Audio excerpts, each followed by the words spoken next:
pessoal, estamos aqui diretamente da CCXP 2023 com a lenda dos quadrinhos, Roy Thomas. First of all, Mr. Thomas, it's an honor to be interviewing you. I'm a great fan of your work. Thank you. I'm honored to be here. And I would like to know, you are one of the first generations to start working in comics already as a fan of comics. Because when you think about Stan or John Romita, they are working and comics wouldn't work at the time. You write because you can write novels, you draw because you can do marketing, but you started as a fan that worked in something that you liked. How was for you starting to work in this industry? Well, I came to work for DC Comics as the assistant editor of Superman, but I didn't like the editor after about 2 weeks, so when Stan offered me a job, even though Marvel was a much smaller company then than DC, I quit immediately and went to work for Stan. I was much happier with it. So I was just a lucky break for me, to get a chance to do that. I had never thought that living in Missouri in the Midwest of the United States that I would end up getting a job offer in New York because I wasn't going after one. So when I got it, I was happy to take it. Oh, nice. And Conan being published by Marvel was a great achievement. And I heard that you did all the talkings about publishing even before Marvel knew it. Is that true? Well, Stan had seen a lot of letters from fans saying, why don't you get the rights to Conan or one of the other sword and sorcery characters? Usually it was just about a sword and sorcery character in general. We went after a different character because we didn't think we could afford Conan, but that person kind of stalled, or his agent did. And so I just decided one day to write to the guy who controlled the rights to Conan down in Texas, and he said, okay, so we just started it.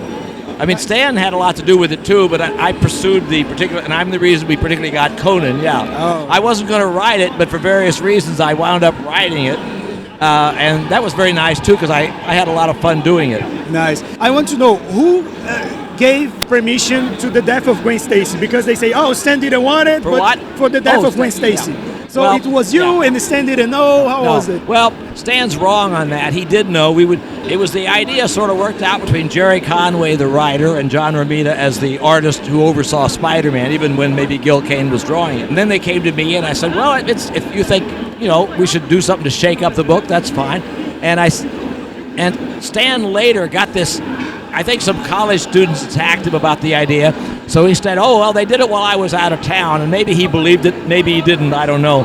But there's no truth in it at all. As I always say, the parents of John Romita, Jerry Conway, and Roy Thomas did not raise any children stupid enough to kill off Spider-Man's girlfriend while Stan was out of town for a week. We just wouldn't have been dumb enough to do something like that. He just forgot. He didn't want to admit.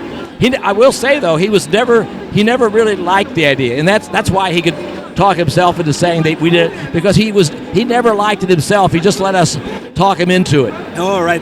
But it was a good idea. The fact that 50 years later, people are still talking about it shows it was a good idea. They call it the death of the innocence in comics, right? Jerry Conway, as the writer, for a couple of years, he didn't really feel like going to any conventions because he got threats and so forth in the mail for daring to kill. That just showed it's just some character on paper, but people get to feel so strongly about it, they feel they kind of own them.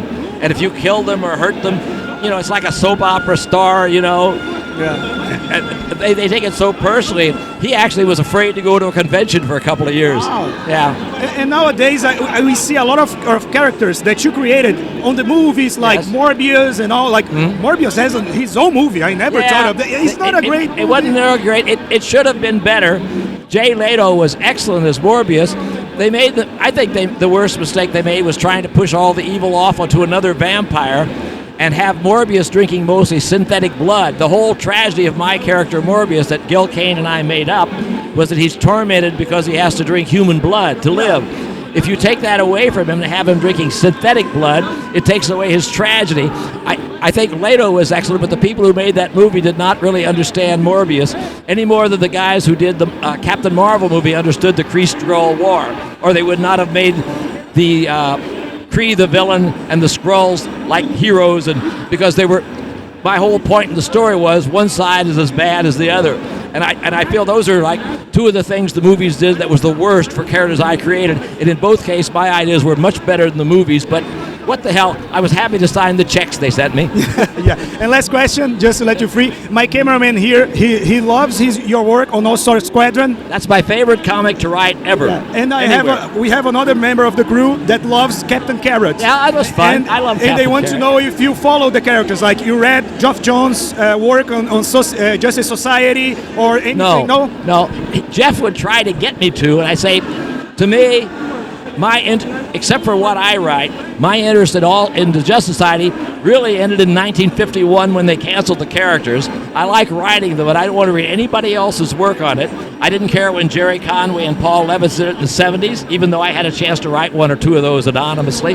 And I don't care about anything that's been done in the last 20 or 25 years with it.